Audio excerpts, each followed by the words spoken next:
Hello everyone, welcome to our channel complete guide. आज की video में हम डिस्कस करेंगे द स्टोरी क्वालिटी के बारे में।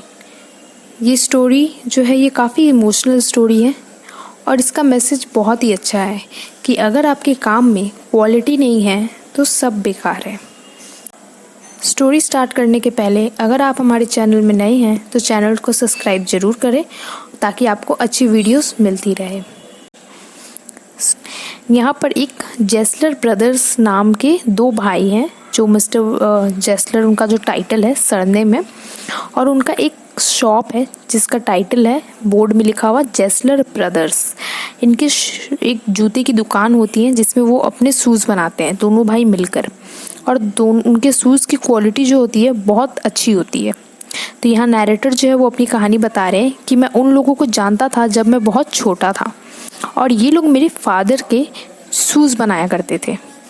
तब वो दोनों शॉप में, दो शॉप था वहाँ पर, एक्चुअली जो शॉप था वो दो था और वो एक ही में था।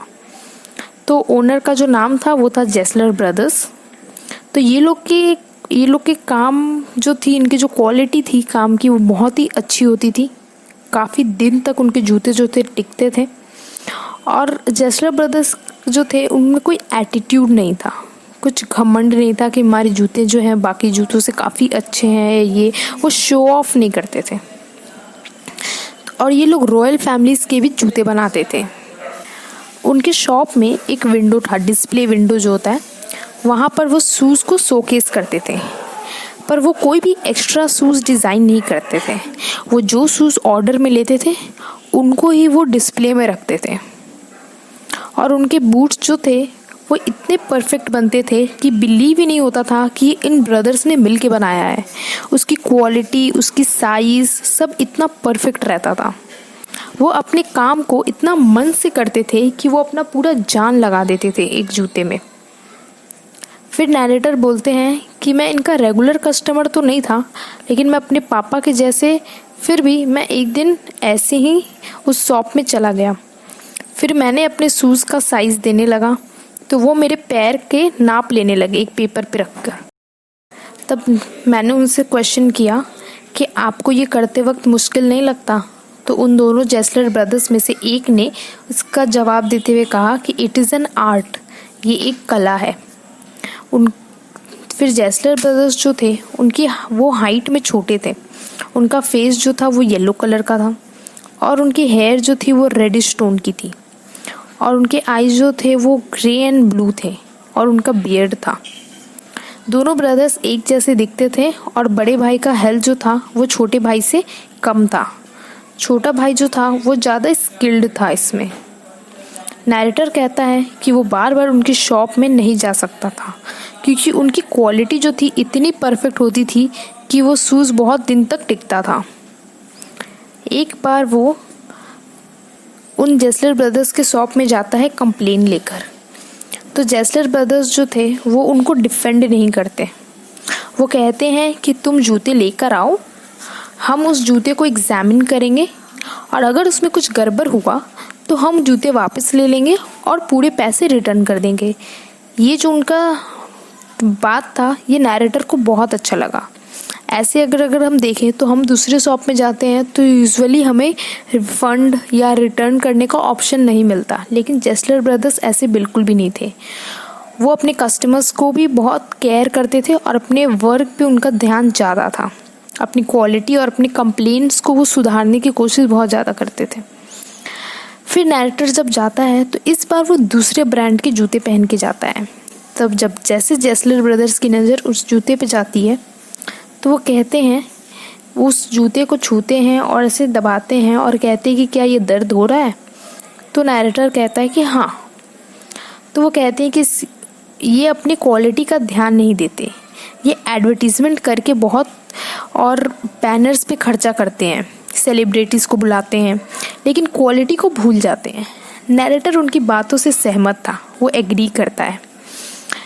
यहाँ पे वो ये बताना चाह रहे हैं जेस्लर ब्रदर्स की यूजुअली जेस्लर ब्रदर्स तो थे वो एडवर्टीज़मेंट नहीं करते थे, उन्हें अपनी क्वालिटी पे भरोसा था।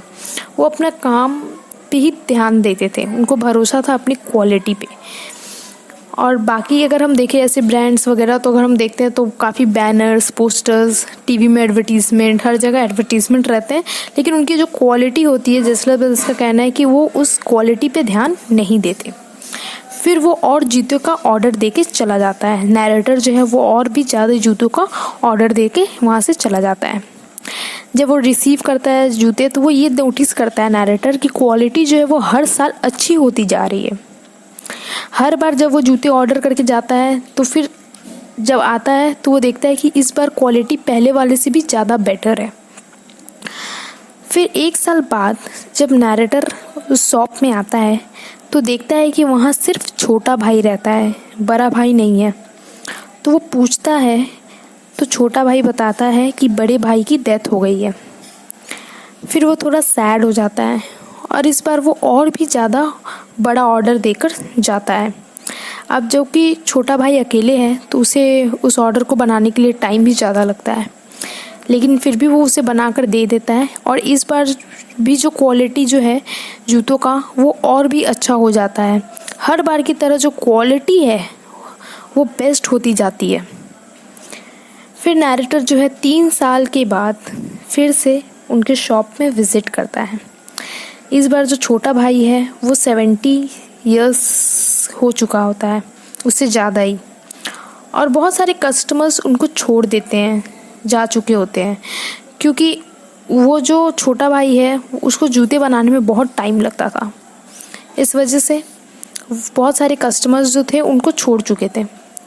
फिर नैरेटर सोचा कि मैं जेस्लर ब्रदर्स को थैंक्स बोल के और उनको अप्रिशिएट करने जाता हूँ।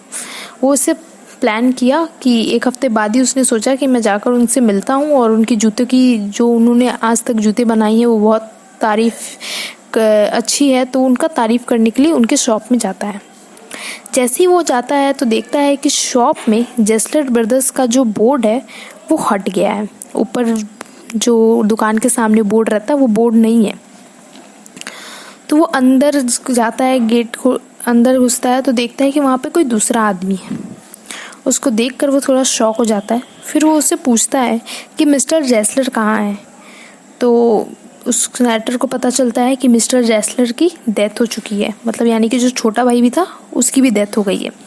तो इसकी वजह पूछता है तो पता चलता है कि स्टारवेशन, उसकी मौत स्टारवेशन की वजह से हुई है, यानी हेल्थ स्टारवेशन, यानी खाने पीने की कमी की वजह से। फिर नैरेटर को बहुत दुख होता है ये सुन के। फिर वो जो दूसरा आदमी होता है वो बताता है कि वो सारा दिन सब कुछ भूलकर अपने काम में लगे रहते थे। उन्होंने अपने हेल्थ पे कभी ध्यान ही नहीं दिया। वो सारा पैसे नए लेदर और अपनी दुकान की मेंटेनेंस में खर्च कर दिए। इसके कारण उनको ये हेल्थ प्रॉब्लम हुआ और उनकी डेथ हो गई।